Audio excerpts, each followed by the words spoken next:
ফাইলটা লিখো রেজিস্টার থাকা না যত সেবা নিচ্ছে সেবাগুলোতে সবার রেজিস্টার থাকতে হবে।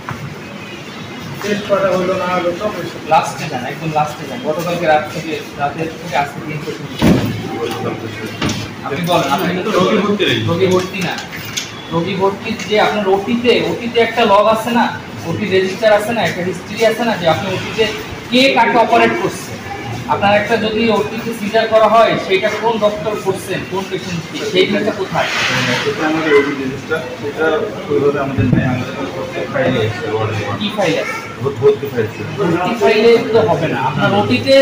আমি মনে করি ডক্টর না, ঠিক আছে, আমি কম্পাউন্ডার, তো আমি আজকে হাজির নাই, মনে করেন আমি আজকে ডাক্তার হাজির নাই, আপনি একজন ডাক্তারের এগেইনস্টে আমাকে লিখে দিচ্ছেন, ঠিক আছে, আমি কম্পাউন্ডার, আমি 40 বছর প্র্যাকটিস করে আমি পারবো, তো আমি ওটিতে ঢুকে যেতে পারবো। ব্যাপারটা তো এরকম ভাবে এখানে শব্দ আছে, এটা তো আপনার পেশেন্টকে আপনি লিখতেছে, ডক্টর লিখতেছে। আমি জানতে চাইছি আপনাদের হসপিটালে কি আপনারা মেইনটেইন করতেছেন, যে ওটিতে কে অপারেট করতেছে।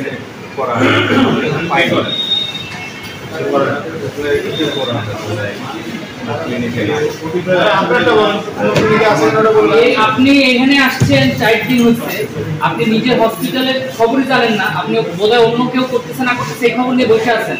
আপনার হসপিটালের যা জিজ্ঞেস করতেছে আপনি ওইটাই বলতেছেন যে আমি 4 দিন হচ্ছে আমি কিছু জানি না, আর যখন আপনি আবার বলতেছেন যে অন্য কেউ করতেছে না, এগুলি মস্করা। এটা কি মানে চিকিৎসা কি মস্করা পাইছেন? আপনি ওটি রেজিস্টার বাই করেন, কোন পেশেন্টকে কোন ডক্টর কোনটার সময় ট্রিটমেন্ট দিচ্ছে, ওটিতে অপারেশন করছে, এটা হুবহু এন্ট্রি থাকার কথা, এটা কমন সেন্স। এখানে আপনি পেশেন্টকে ছাড়ার সময় ডক্টর একটা প্রেসক্রিপশন লিখে দিচ্ছে, ওটা তো আপনার কোনো হিস্ট্রি হতে পারে না। আমাকে ওই জিনিসগুলো দেখাবেন, গতকালকে আপনাদের কে কে প্রেজেন্ট ছিল, কোন কোন ডক্টর প্রেজেন্ট ছিল, কয়টা থেকে কয়টা প্রেজেন্ট ছিল, আপনাদের সিসিটিভি ক্যামেরা বের করেন, সিসিটিভি ফুটেজ বের করেন। গতকালকে রাতে পুরোটা সন্ধ্যা থেকে রাত পর্যন্ত যত সিসিটিভি আছে পুরোটা দেখাবেন, যে কোন ডক্টর আসছে, অতি আপনাদের এন্ট্রান্সে প্রত্যেকটা সিসিটিভি ফুটেজ আমাকে দেন। আর গতকালকে কারা কারা ডক্টর আসছেন ওইটা আমাকে লিস্ট দেন। যে ডাক্তার না থাকলে কম্পাউন্ডার আপনারা চলে যান, কারণ মালিক জানার পরে ওই লোককে তো আপনার থানায় দেওয়ার কথা ছিল, তাই না?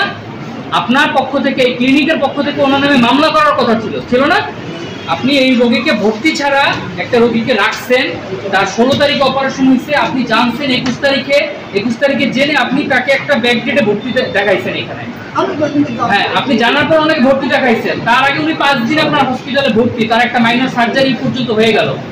তো আপনি জানার পরে আপনি তাকে লিগালাইজ করার জন্য ভর্তি দেখাই দিলেন তড়িঘড়ি করে, কিন্তু আপনি যে লোকটা এই জিনিস করছে আপনি দাবি করতেছেন আপনি জানেন না, তো সেই লোক আবার 22 তারিখে কেমনে অপারেশন করে, আর আপনি তাকে বসায় রাখছেন হসপিটালে, সে এখন এখানকার স্টাফ।